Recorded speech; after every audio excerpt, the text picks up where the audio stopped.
What up, world? It's your boy Robert from TCG Funkytown coming at you with another booster box break. I got something pretty exciting for you guys. I did a little bit of research into one of these characters, and I think you guys are going to be quite satisfied.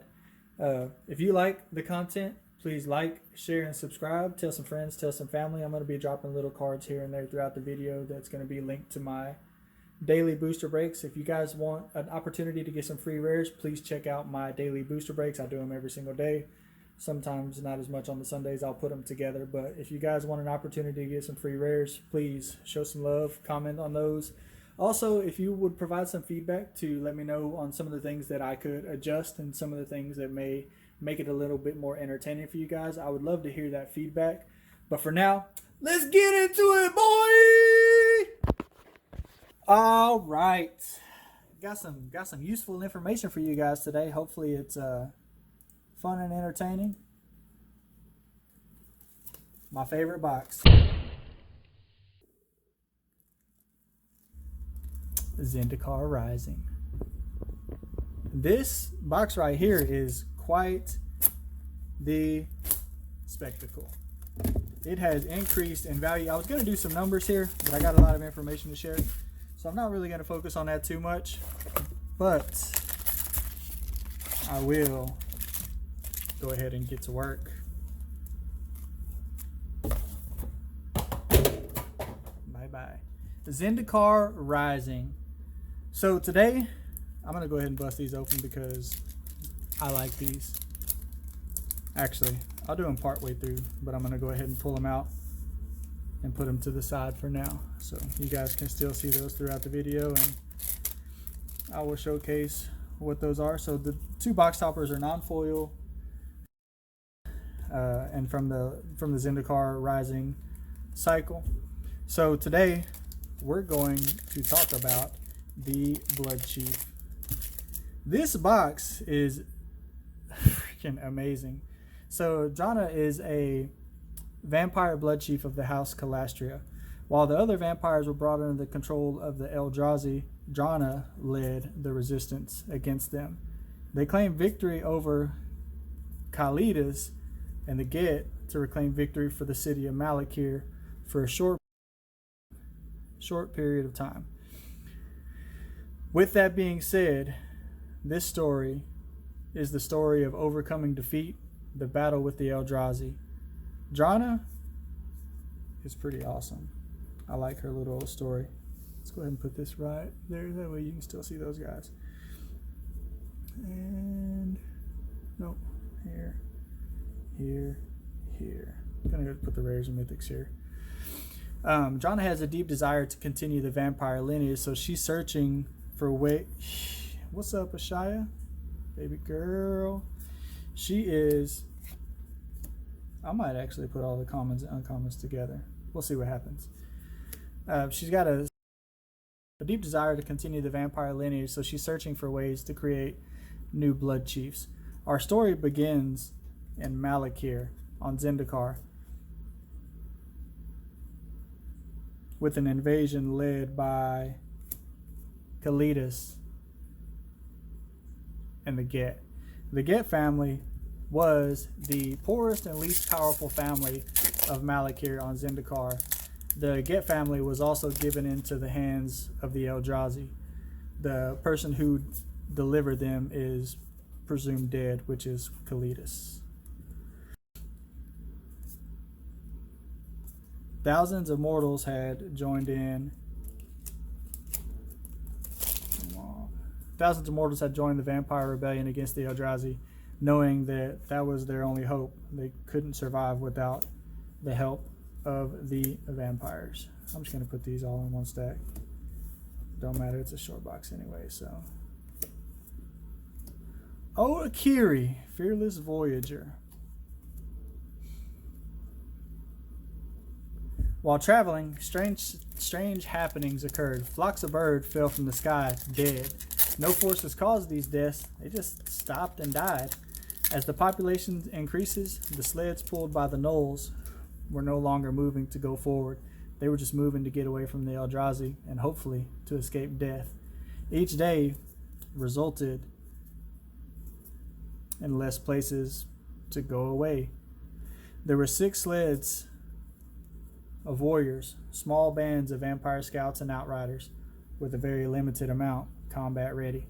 Around 15,000 is what Drana had estimated as she looked from overhead, and guessed that about 1/5 of those were worth more in battle than the delicious life force they carried in their veins. Nice little Nahiri. That's nice, that's nice. When liberation from Kalitas first occurred, they thought they could win the war, but they soon realized the Eldrazi were constantly growing in numbers. It wasn't going to be as easy as a defeat as they thought they were. 1,000, she thought, but she knew that was a lie. Drana, that is. Their number was so great she couldn't put a label on how many there were. And then she spotted the huge Eldrazi sire, the clear and evident lord of its domain. Although it's not as big as Ulamog, its limbs were constantly waving in the high sky. Many vampires were lost to its rending arms, thus aerial attacks were futile. The Eldrazi host was huge, unstoppable, and the host was death. But thankfully that boy was slow. The sleds were pulling ahead, but were still being collapsed on from both the left and the right, and they were catching up to them. They were also running out of room to maneuver. They would arrive at the coast soon, and Drana knew what awaited them at the coast. Death. Staying alive was looking more and more bleak through each passing minute. Yes, that is a nice little hit. Verdant Catacombs. Yes, sir. As Drana evaluated the situation, she had a thought. We were made in the shadows of our makers, not in image, but in action. And as she had this thought, she realized that the Eldrazi were better vampires than they were. Drana saw a dot appear on the horizon, then it split into more and more and more. They came from the direction of Tazim, and as they got closer, Drana realized that they were kite sails. Core. Welcome or kill was the first words from Drana's overseer Khan. It's a nice little hit, Shatter Skull Smashing.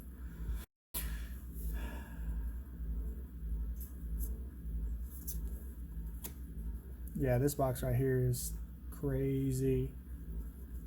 They thought alike, and Drana appreciated his laconic efficiency. He was a man of few words. Drana lived for thousands of years and couldn't remember more than a fraction of it, but she was thankful for the life that she had lived. Drana worded, welcome. They could join us at the end of the world. Or, no, my apologies. They come here to join us at the end of the world. We will be accommodating. The core leader was tall and thin, but had good amounts of lean muscle. Drana enjoyed the smell of their blood, that healthy smell. It's been a few days since she had fed, and the blood of the dying and the sick wasn't satisfying. His name was Nkindi, and he had been sent by Gideon from the Sea Gate to find survivors on gold draws and bring them back to join his army. Drana asked about Gideon,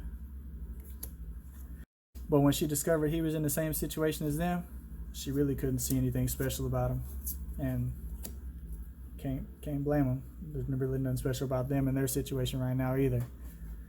After an evaluation of the situation, Nkindi said, "You are dying here. No judgment, just a realization of the truth." Nkindi offered a proposition. Now we get to bust open one of these boys. Wooded Foothills. It's a nice little hit, and I will put the prices in the little bottom as well. You know what I'm saying? You know what I'm saying? So the proposition to join them in battle against the Eldrazi. Drana led Nkindi to a small group at the outskirts of the sleds. More than 100 people showed movements, not strictly shown for survival. They played and shouted. A few guards were posted there watching for any harm that may come. Eldrazi wasn't the only threat. The only healthy mortals that were slain were the first transgressors. As Ikindi looked around and said, "These are children," Jonna said. "Not children, warriors like you." Jonna said those words in a soft and velvety manner. "Melindra, come here." One of the children broke free from running and came over to Jonna and Ikindi. She was a core child. "Are you children, Melindra?" Jonna asked. "No, we were soldiers. A brigade, you said. The Orphans Brigade. We got to name ourselves, and we did." While speaking, Melindra pulled out a dagger from a homemade sheath made of ragged rope and hide. The dagger was sharp and oiled. Melindra said, "You said we get to choose. We're the Orphans Brigade." "And so I did, Melindra. And so are you, the Orphans Brigade." She patted Melindra on her head, and Melindra looked up at her with a smile.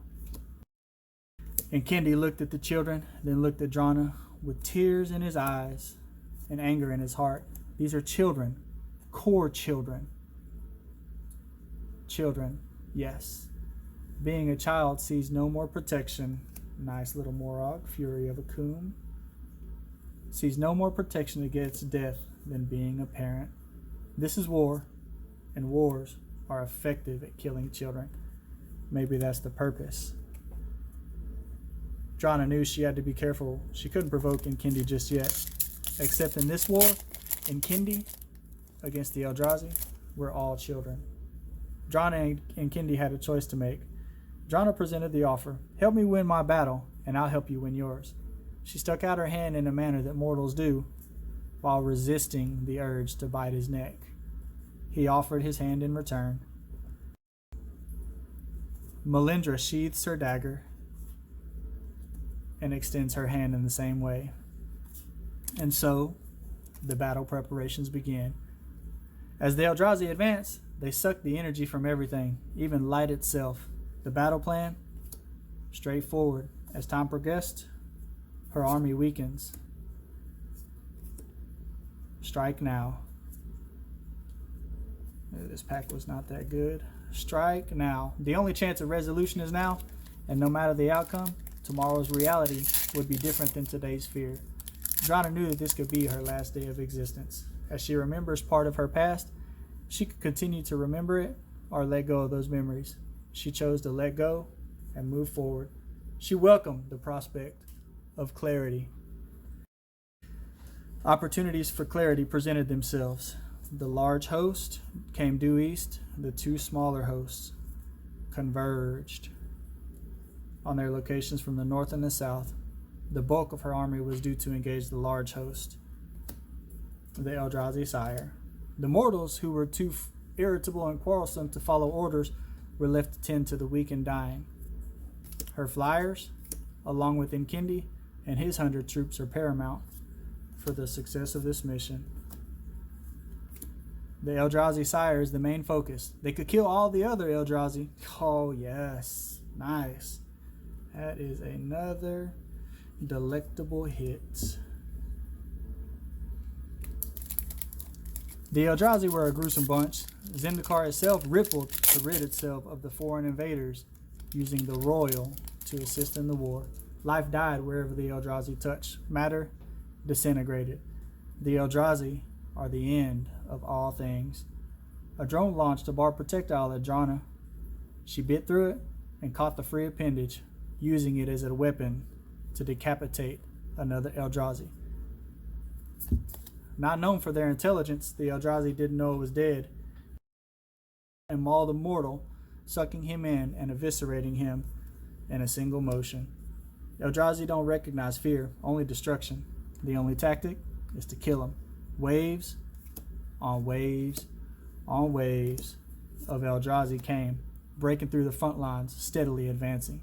Jonna recognized she had to take action to do something different. She knew she had to find a way to entice the Sire out. Jonna shouted, "Mobilize the Orphans Brigade. Send them to the Sire." And Kendi overheard and looked at Jonna with a face of disgust. "Monster," he muttered. "You send those children to their death. Drana replied, calm and peacefully, we're all going to die. Better to die while trying to win. We need to kill that sire, or we have no chance. The brigade is necessary for use to bait to lure the sire where we need it. Nkindi knew what she said was true. Hatred and despair were evident on Nkindi's face. He had made his decision. May your death be painful and long. May your death bring neither peace nor redemption. His gaze shifted to his men. To me, we must take down the sire. Drana knew this victory was not possible without the assistance of the Flyers. They were willing to do something vampires were not capable of, sacrificing themselves for the good of others. Nkindi was grabbed mid-flight by a large tentacle that wrapped itself around the body, while a smaller tentacle wrapped itself around its head. Moments later, his headless body fell to the ground. Man, this is tough. Drana intercepted one of the falling core before he landed on the ground. He was alive, but unconscious. She took this opportunity for her final feed. She needed every bit of energy available for this final encounter. The giant Eldrazi, who was distracted by the core, moved incredibly fast, but Drana moved faster.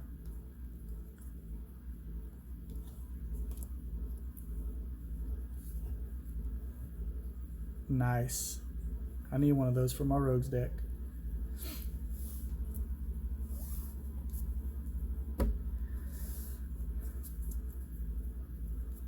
As I finish up this story, I'm going to skip a little bit here and there. I had talked a little bit longer than what I had originally intended, but I got a few minutes here and there.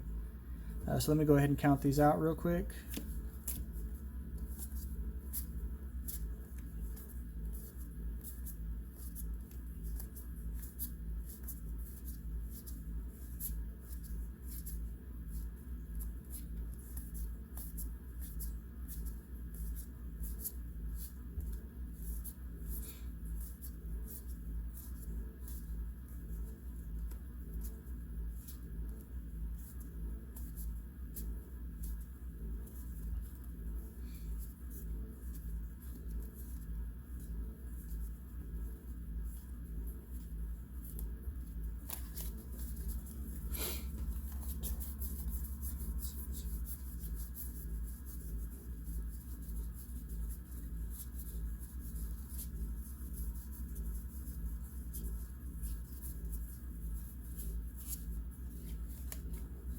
$39 rares, and 1, 2, 3, 4, 5, 6, 7, 8, 9, 10, 11.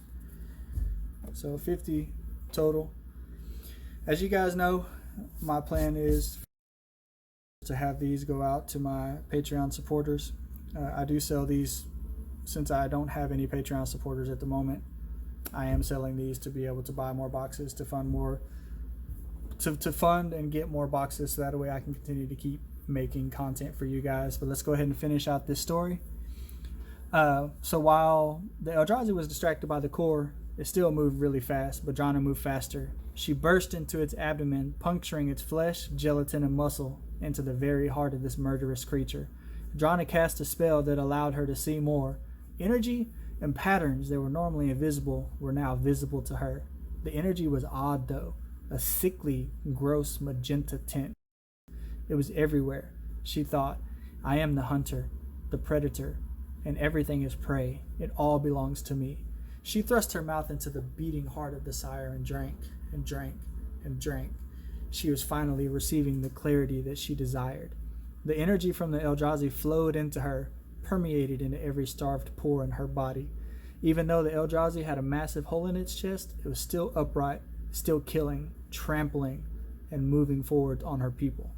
As she continued to drink, the magenta alien energy from the sire pulsed in her veins. She was not devouring it, it was devouring her. Tentacles erupted from her back and shoulders. A transformation was occurring. Drana screamed, but it was absent of peace or redemption. A scream heralding the end of a world. Drana was being overtaken by the power of the Eldrazi.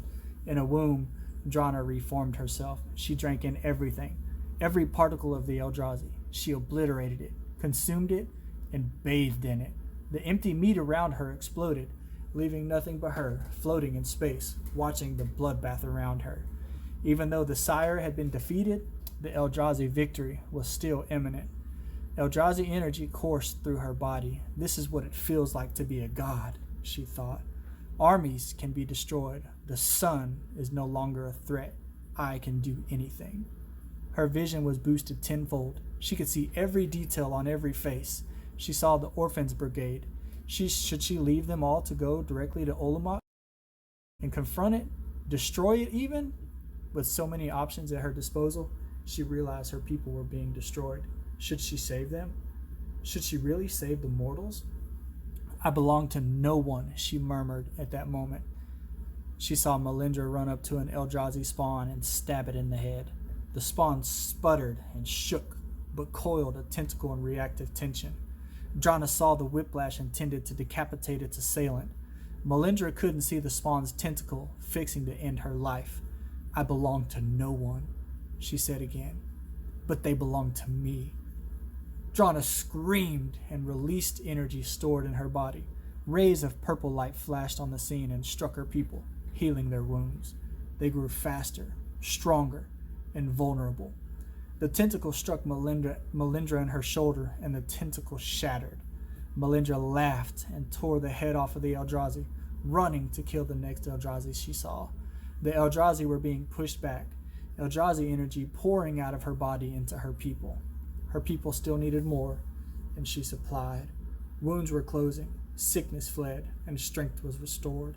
By this point, the energy was fading, each pulse weaker than the last.